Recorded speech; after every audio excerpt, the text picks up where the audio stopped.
Okay, what's up guys? Hari ni buat korang tengok Liga Amatur Armed Forces versus Police. Baru je sampai seawal minit kelima, dah gol dah. Tadi saya tak sempat nak rekod. Tapi gol tersebut dimulakan dengan pemain nombor 11 ni lah. Dah menarik minat saya tengok player nombor 11 ni.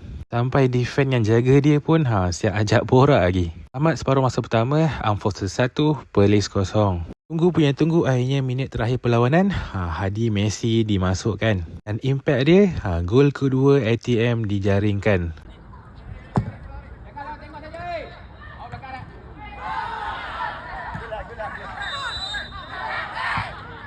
Gol kedua Armed Forces dijaringkan dan dimulakan daripada gerakan Hadi Messi. Tapi dari jaringan tersebut, pemain Polis membantah keputusan pengadil. Tapi bagi saya, gol je.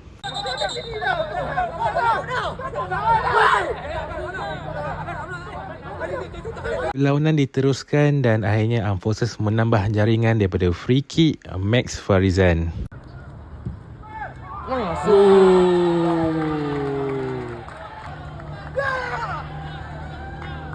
Gol tersebut dijaringkan pada minit-minit terakhir dan Armed Forces pulang dengan 3 mata dengan jaringan 3-0.